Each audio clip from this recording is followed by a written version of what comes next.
Chelsea 0, Aston Villa 0. We've got to speak about Chelsea because I've woken up this morning and I've seen so many people talking about the negatives about Chelsea and it's all doom and gloom.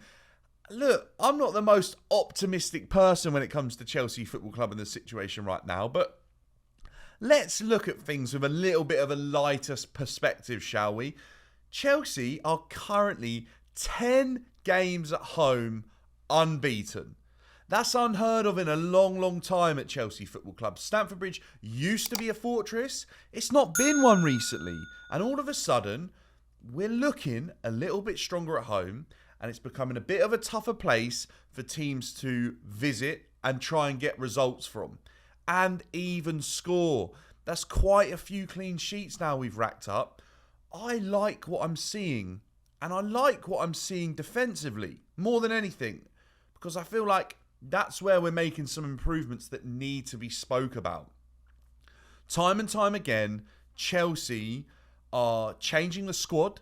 Different types of players are coming in. The defence has never really been settled. And every time someone's coming into the defence, they are doing a pretty good job. And the defence is becoming really tight-knit.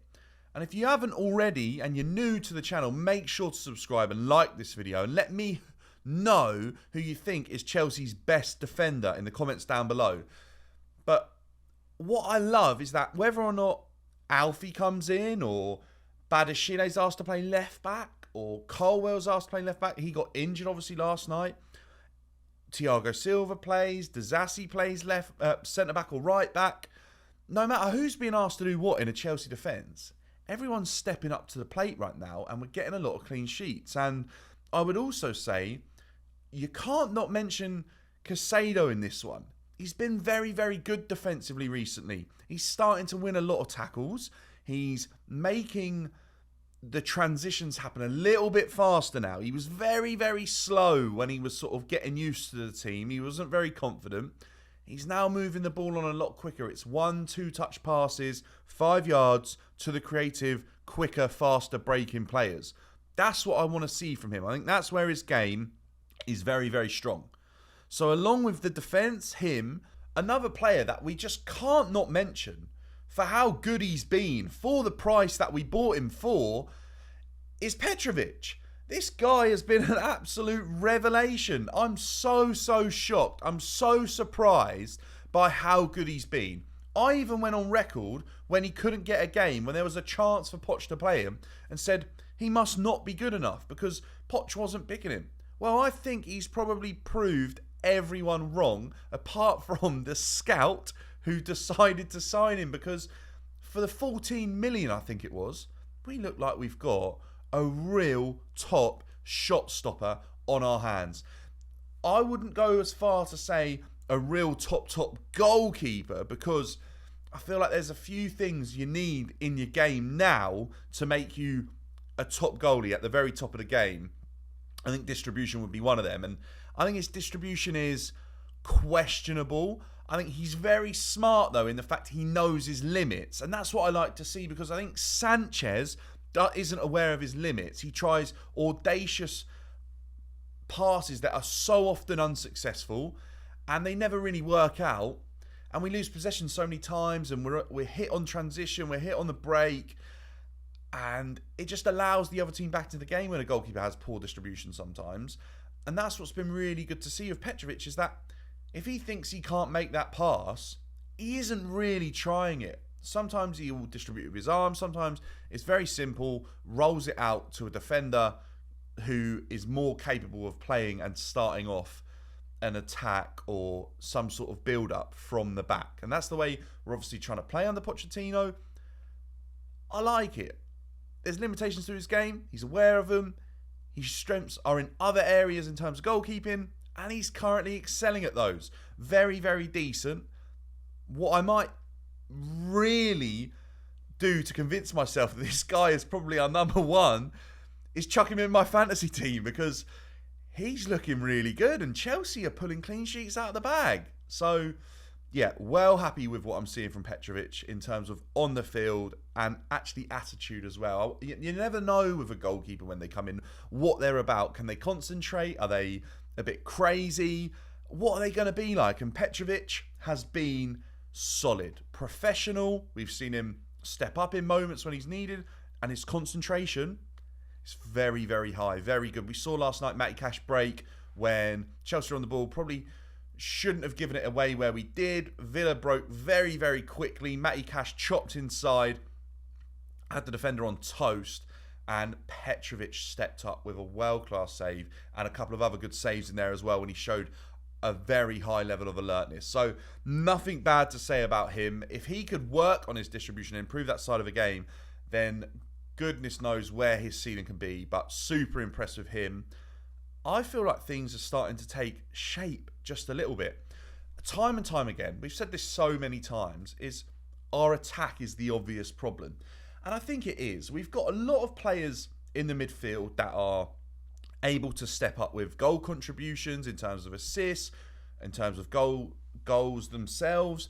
But where we struggle really with that is the consistency of how often that can happen. I don't think really, bar Cole Palmer, you can say that one of these players has been 100% consistent throughout the whole season. Raheem Sterling, very, very good. Having a good season, in my opinion. This is a bit more like what I want to see from him. But you still don't know what Raheem Sterling's going to turn up. Is this one going to take on too many players, take too many touches, or is he going to be sharp, move the ball quickly, beat a man, provide assists, score goals, take good free kicks? It's hard to know what one you're going to get. And I think that's where we're struggling a bit as Chelsea fans with Raheem Sterling. Cole Palmer, great player. Yes, look, in the last couple of weeks has missed a couple of very good chances. But when you're that young and you start as well as you have and you're carrying a team on your back, you kind of set your expectations really high. And when you don't hit that level, it's very hard for fans to be able to understand what's happening. But let's actually give this guy a bit of credit. He's having an amazing season. Hiccups happen in football, and blips and patches come along whenever. There's no controlling that, and it just kind of happens. And if he misses a couple of chances here and there, let's not get on his back, because this kid has been unbelievable, and I'm well happy with the way he's developing at Chelsea. I'm happy to give him time. Yes, frustrating. Yes, we could have had games wrapped up if he'd taken those chances. Still a great, great player, and I'm not going to knock him for that. Even the best miss. Kevin De Bruyne missed a huge opportunity last night for Manchester City, and that is the top level of the game. Now, what I will say as a final bit on Cole Palmer is false nine. It's not it. That's not him. And if Poch is deciding that that's what we should be doing, then I think we're making a big mistake there.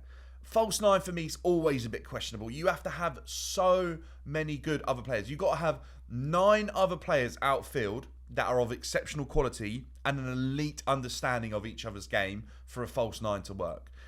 I don't think that really is going to work in this Chelsea setup right now. I think our midfield creativity is questionable. I think our midfield goal-scoring threat is too inconsistent to warrant playing a false nine and it be an effective rollout. Then to even try playing Conor Gallagher as the further up player in a game like last night. You're not surprised when you're sitting there 70, 80 minutes and you still haven't scored, and then Broja comes on, and I mean, the poor kid, he's just not at the level that is required for a Chelsea striker right now. And that's a tough game against Aston Villa as well. That's not an easy one. They're 4th in the league. If you had a 0-0 draw against Villa in the league, you'd probably take that right now. But in the FA Cup, a 0-0 draw isn't what you want. You want to be winning those games. You want to be in the next round of the Cup, especially Chelsea, because that's what we do. We get to Cup finals. We've made sure that, again, this season, we've got to a Cup final, which is massive for Pochettino, the club, the players, the fans. This is huge. Chelsea have done it again in our second worst season ever. We've got to a final. Tottenham, who 3-4 months ago, by the way, were telling you this is their best ever season and were favourites to go and win the Premier League, are now not going to win a trophy again. I am over the moon to see Tottenham absolutely capitulate again. This is the best bit about the Premier League and football in and around this time of year, because you come off the back of this winter break that we've kind of got now in England for a few days, and we've come into Tottenham's season capitulating. It's brilliant. It's so good because Tottenham start off really well. They get false hope, which is Ange matching the Tottenham philosophy unbelievably well. They fall off about this time of the season, and then by the time the season and all the seriousness starts happening at the top of the Premier League, Tottenham are nowhere to be seen, and they're worrying about whether or not they can do anything next season. So great to see that again. Tottenham sort of falling out of the FA Cup last night. Ake's a weird one, isn't he? Ake is the guy who scored the winner for Manchester City, and that is a player I feel like Chelsea let slip, and as a player that got away from Chelsea. Got to say that. I love watching him play. I think he's such a threat from corners, and I genuinely think he's a real key player for Manchester City in that squad.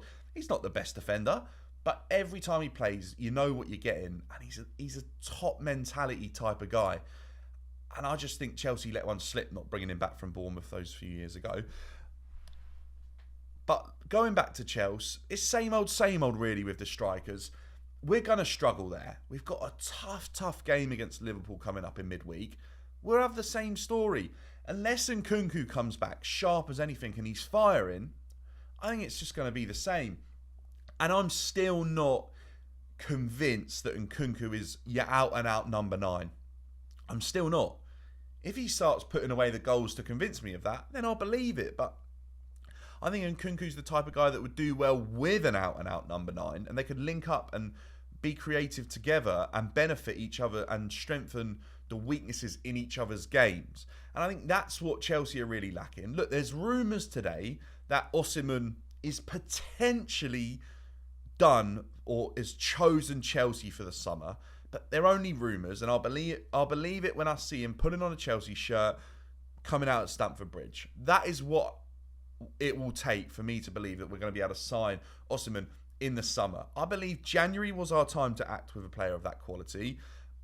Who knows? If he can wait till then and it happens, I'll be over the moon, really, because I feel like he's going to cost a lot of money, but it's a statement signing, again, and I just hope that he is of that level. I hope he can, if he is going to come to Chelsea, have a really good final few months at Napoli.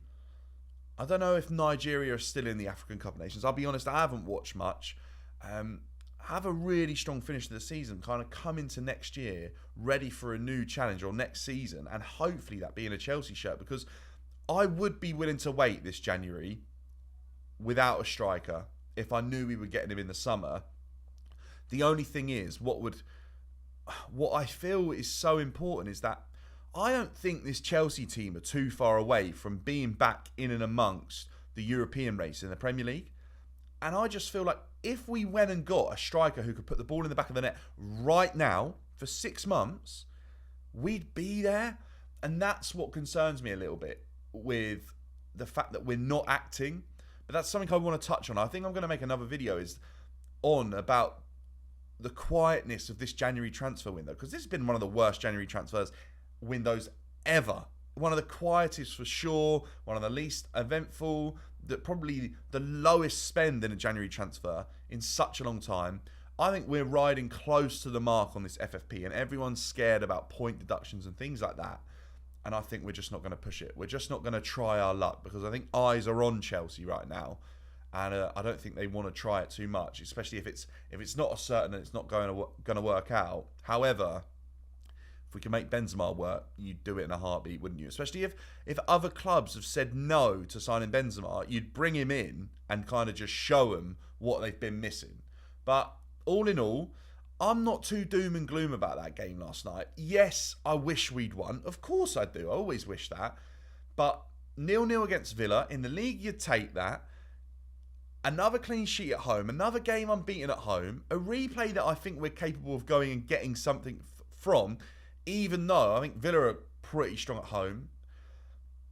I don't mind it so much. It also gives us a little bit more time to see where our squad's at, who's going to be fit. Yeah, look, we got to squeeze it in. I think it's going to be early February we get that one in. But massive game coming up midweek against Liverpool. If we can get a result there, be unbelievable. I'd love to stuff Klopp in his last game that Chelsea play him at Anfield. That'd be brilliant. Not sure it'll happen. I think Liverpool are in a very good position in the league right now for a reason. I think Klopp leaving will only motivate them more to go on and probably win the Premier League. And I genuinely think, even without Salah, they're still a serious threat to any team in the league. So, let's see what happens with that. Keep an eye out for the news, because obviously that is end of the month. So in between now and then, we could see something happen in the transfer window, but I'm not backing much. Maybe outgoings, but I tell you what, if Conor Gallagher leaves, I will be making a video ASAP and I will be livid. Even if it's 80 million, I'll be disgusted that we've let him leave Chelsea Football Club. I will catch you in the next one. Like and subscribe if you haven't already. And have a great weekend without any Chelsea games, because we played last night. I'll see you in a bit.